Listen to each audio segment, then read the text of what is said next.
Assalamualaikum warahmatullahi wabarakatuh. Kawan, sebelum Anda memulai aktivitas hari, kita ikuti kajian Syarat Hikmah Dialog Fajar. Assalamualaikum warahmatullahi wabarakatuh. Alhamdulillah kawan, pagi hari ini saya Fitriana Ayu kembali di program Dialog Fajar. Tentu tidak sendiri di studio, sudah hadir Ustadz Abdurrahim Hasan dari Pesantren Al-Quran Nurul Falah, Surabaya. Pagi hari ini ada Ustadz Abdurrahim Hasan. Beliau juga dari Pesantren Al-Quran Nurul Falah. Assalamualaikum Ustadz Rahim. Waalaikumsalam warahmatullahi wabarakatuh, Mbak Ayu. Alhamdulillah, ketemu lagi sehat Ustadz. Alhamdulillah sehat walafiat, lahir batin sehat Mbak Ayu. Alhamdulillah. Mudah-mudahan Mbak Ayu juga sehat walafiat. Insya Allah selalu sehat kalau saya sudah dapat jadwal siaran bersama Ustadz Rahim gitu. Masya Allah. Alhamdulillah. Ini juga bagian dari doa yang katanya ini Allah itu menolong hamba yang berdoa gitu ya Ustadz ya. Ya betul. Memang apakah ada Ustadz hamba yang nggak berdoa gitu? Dan di saat apa saja sih Ustadz kita ini ditolong oleh Allah lewat doa? Monggo selengkapnya bersama Ustadz Abdurrahim Hasan. Ya, baik Mbak Ayu. Bismillahirrahmanirrahim. Assalamualaikum warahmatullahi wabarakatuh. Waalaikumsalam warahmatullahi wabarakatuh. Bismillahirrahmanirrahim. Alhamdulillahirabbil alamin wassalatu wassalamu ala asrafil anbiya wal mursalin wa ala alihi wa ashabihi ajmain. Amma ba'du. Kawan, alhamdulillahirabbil alamin. Puji syukur kita panjatkan kehadirat Allah Subhanahu wa taala yang telah memberikan rahmat, taufik, hidayah dan kesehatan kepada kita semuanya, sehingga pada kesempatan ini, pada pagi hari ini, pada pagi yang sejuk ini, Allah mentakdirkan saya dan Mbak Ayu bisa bertemu di tempat yang sejuk ini dalam keadaan sehat walafiat. Kemudian kita berdoa, mudah-mudahan Allah selalu berikan kesehatan kepada kita semuanya.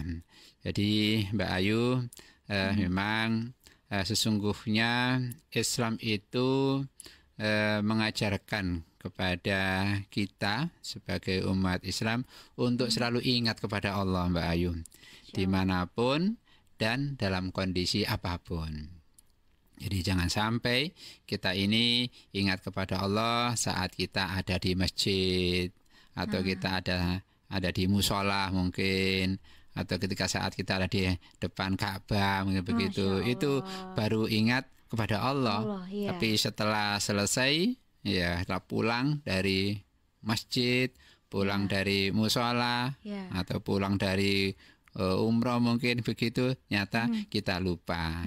Tidak begitu ya, karena Islam itu mengajarkan kepada kita untuk selalu ingat kepada Allah Subhanahu wa ta'ala dimanapun kita berada, apakah saat kita di masjid atau kita di musola atau di rumah atau di tempat pekerjaan, seperti Mbak Ayu ini kan, atau mungkin di tempat wisata atau di pasar dan lain sebagainya. Semuanya itu adalah kita berharap untuk selalu berdekat atau ingat kepada Allah Subhanahu wa ta'ala. Karena kalau kita itu ingat kepada Allah, ya seperti ini, maka Allah Subhanahu wa ta'ala akan selalu ingat kepada kita. Ya, sebagaimana Mbak Ayu, seperti kalau Mbak Ayu itu kenal dengan si A, lebih selalu dekat dengan si A, selalu berkomunikasi dengan si A, akan lebih dekat. Maka si A itu pasti akan sering ingat kepada Mbak Ayu seperti itu. Jadi begitu buat ketemu si A, pasti ingat itu adalah Ayu, mungkin seperti itu. Nah, itulah Allah. Ketika kita selalu ingat kepada Allah, pasti Allah itu akan ingat kepada kita. Karena sesungguhnya kawan, ya kita semua ini kan sesungguhnya butuh kepada Allah Subhanahu wa ta'ala. Karena kita butuh kepada Allah Subhanahu wa ta'ala, maka kita harus ingat kepada Allah Subhanahu wa ta'ala. Salah satu ketika kita ingat kepada Allah, kemudian kita butuh kepada Allah, maka kita akan melakukan doa, gitu kan. Doa itulah kita meminta pertolongan kepada Allah Subhanahu wa taala. Dan sesungguhnya Allah itu meminta hambanya untuk berdoa. Jadi Allah yang meminta kepada kita untuk berdoa, dan Allah itu akan memberikan pertolongan kepada mereka yang berdoa. Jadi dengan begitu Mbak Ayu, yang nggak berdoa yang nggak dapat pertolongan, kan begitu. Ya, jadi karena begitu, ya, Allah Subhanahu wa taala akan menolong kepada mereka yang berdoa itu. Sebagaimana Allah Subhanahu wa taala menyampaikan dalam Al-Qur'an, Bismillahirrahmanirrahim. Wa idza sa'alaka ibadi anni fa inni qarib ujibu da'watat da'i idza da'an falyastajibu li wal yu'minu bi la'allahum yarsudun. Jadi apabila hamba-hambaku bertanya kepadamu, hai Muhammad, kata Allah, tentang aku, maka sesungguhnya aku dekat. Aku kabulkan permohonan orang-orang yang berdoa. Nah, jadi Allah akan mengabulkan orang-orang yang berdoa.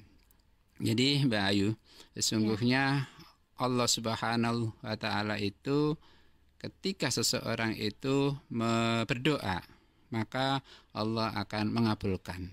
Dan macam-macam Allah mengabulkan doa seseorang itu. Antara lain ketika seseorang itu berdoa, maka Allah Subhanahu wa taala itu menurunkan malaikat kepada orang-orang yang berdoa itu. Sebagaimana ketika pada zaman Rasulullah itu ada yang namanya perang Badar, Mbak Ayu. Jadi perang Badar, di suatu Badar itu waktu itu pasukan Islam itu sedikit, hanya 300 orang. Sedangkan pasukan musuh yang dipimpin oleh Abu Jahal itu 1000 orang lebih. Nah, pada saat itu para sahabat atau pasukan Rasulullah ini ciut hatinya. Maka pada saat itu Rasulullah menyeru kepada pasukannya untuk selalu berdoa kepada Allah Subhanahu wa taala di sepanjang perjalanan dan saat perang. Jadi para sahabat berdoa kepada Allah Subhanahu wa taala supaya Allah memberikan pertolongan. Nah, begitu para sahabat dan Rasulullah berdoa, maka Allah mengabulkan doanya itu dengan mendatangkan atau menurunkan para malaikat itu. Dalam sejarah disebutkan para sahabat itu melihat pasukan berkuda yang berwarna putih itu. Dalam Al-Qur'an juga disebutkan wa laqad nasarakumullahu bi badri wa antum adillah fattaqullaha la'allakum tashkurun. Dan sungguh Allah telah menolong kamu dalam perang Badar, ya Muhammad, padahal kamu dalam keadaan lemah. Nah, jadi waktu itu para sahabat merasa ciut, hanya 300 orang. Tapi Allah mengatakan berdoalah kamu, maka aku akan menolongnya itu. Jadi itu kekuatan doa. Jadi ketika kita berdoa, Allah akan menolong kepada mereka yang berdoa itu. Dan berdoa itu Mbak Ayu bukan hak siapa yang boleh berdoa atau siapa tidak, tapi semua hambanya itu adalah punya hak untuk berdoa kepada Allah Subhanahu wa taala. Diberi kebebasan oleh Allah untuk berdoa.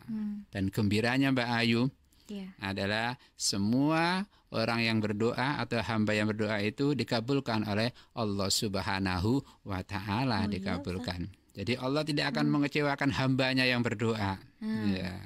Hanya saja Mbak Ayu, Allah mengabulkan permohonan kita itu waktunya adalah Allah yang menentukan. Itu kan Ustadz yang seringnya manusia sudah berdoa Ustadz Rohim, tapi kok masih gini-gini aja Ustadz, belum dikabulkan. Ternyata itu waktu ya Ustadz. Waktu yang Allah Subhanahu wa taala yang menentukan, karena Allah lah yang akan menentukan si A ini pantas diberi atau tidak dan sebagainya. Itu adalah Allah Subhanahu wa taala. Jadi seandainya setiap orang itu berdoa kemudian dikabulkan oleh Allah, ya contoh saja kalau sekiranya di Surabaya ini ada berapa orang, anggap aja ada orang 3 juta dan begitu. Kemudian mereka meminta kepada Allah untuk bisa beli mobil semuanya, kemudian dikabulkan semuanya. Nah, kira-kira cukup nggak Mbak Surabaya? Nah, itu kan contoh kasarnya seperti itu. Lapornya ke SS nanti. Macet. Ini tadi nggak macet juga. Jadi sesungguhnya Allah Subhanahu wa taala itu akan mengabulkan doa hambanya. Jadi ada doa yang langsung diberikan di dunia, yaitu kepada orang yang berdoa itu. Begitu kita berdoa langsung dikabulkan dan diberikan langsung. Itu ada yang seperti itu. Ada yang diberikan langsung di dunia tapi tidak diberikan kepada seseorang yang berdoa itu, yaitu kepada mungkin anaknya atau kepada cucunya atau kepada dzurriyyahnya. Nah, mungkin seperti itu. Seperti orang tua mungkin berdoa, ternyata anaknya nanti yang diberikan oleh Allah. Dan yang ketiga adalah doa itu akan diberikan oleh Allah kepada hamba itu adalah nanti di akhirat. Jadi itulah Mbak Ayu doa itu. Jadi sungguhnya doa kita itu akan dikabulkan oleh Allah Subhanahu wa taala. Memang ada pada zaman Rasulullah itu Mbak Ayu, ada seorang sahabat yang doanya itu langsung dikabulkan oleh Allah Subhanahu wa taala. Jadi sahabat itu bernama Sa'ad bin Abi Waqqas. Ya, jadi Sa'ad bin Abi Waqqas ini doanya selalu dikabulkan oleh Allah Subhanahu wa taala. Jadi beliau usianya dipanjangkan oleh Allah 83 tahun kalau dalam sejarah kami baca itu. Jadi beliau bisa menangi Rasulullah, menangi Khalifah Abu Bakar, menangi Khalifah Umar, menangi Khalifah Utsman, juga menangi Khalifah Ali bin Abi Thalib. Ini apa yang diamalkan? Nah, itu. Jadi suatu saat dulu cerita dulu. Beliau itu melihat ada seseorang itu yang ada seorang penunggang kuda, seorang penunggang kuda yang mencela sahabat Ali bin Abi Thalib di tengah-tengah pasar kota Madinah. Orang-orang yang lain itu melihat kejadian atau yang dilakukan oleh penunggang kuda itu, tapi mereka nggak berani. Maka kemudian datanglah Sa'ad bin Abi Waqqas dan bertanya, ada apa ini?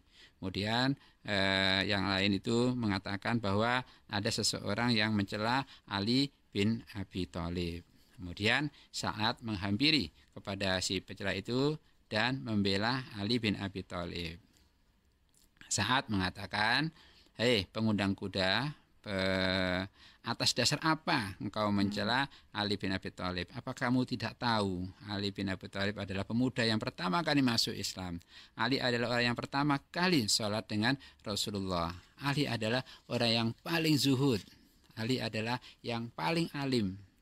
Dan Rasulullah telah menikahkan putrinya yang bernama Fatimah kepada Ali bin Abi Thalib. Dan Ali pun selalu ikut berperang. Nah, karena itu saat geram mendengar sahabat yang mencela Ali bin Abi Thalib itu. Kemudian saat berdoa, ya Allah, jadikanlah orang yang mencela ini adalah sesuatu yang engkau melakukan kejelekan dari si pencela ini.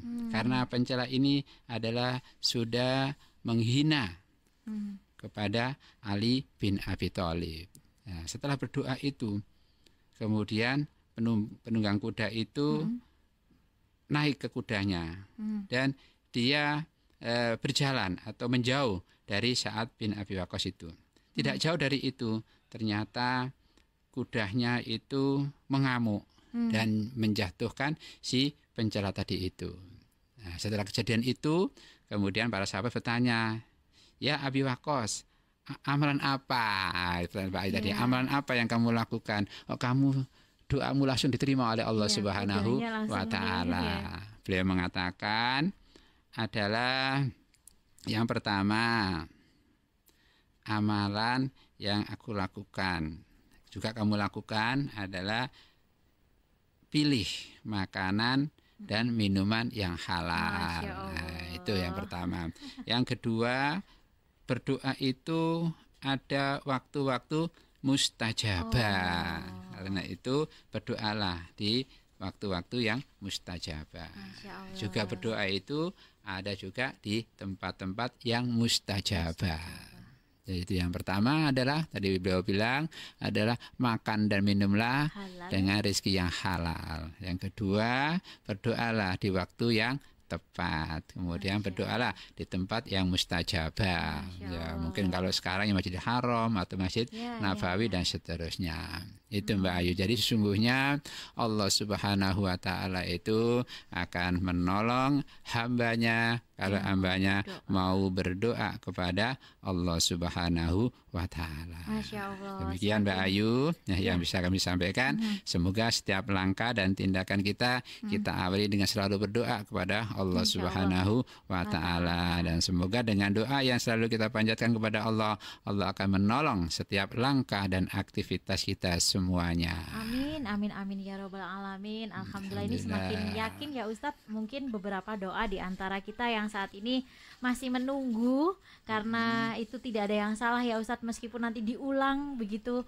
Apalagi belum ada waktu di lokasi yang mustajabah, insya Allah kita bisa memilih tadi ya, makan dan minuman dari rezeki yang halal, dan juga berdoa di saat waktu yang tepat. Jangan lelah untuk berdoa. Terima kasih Ustadz Rohim, semoga bermanfaat. Dan kita tutup dengan doa kafaratul majelis. Subhanakallahumma wa bihamdika nasyhadu alla ilaha illa anta nastaghfiruka wa natubu ilaik. Demikian kawan Dialog Fajar pagi hari ini.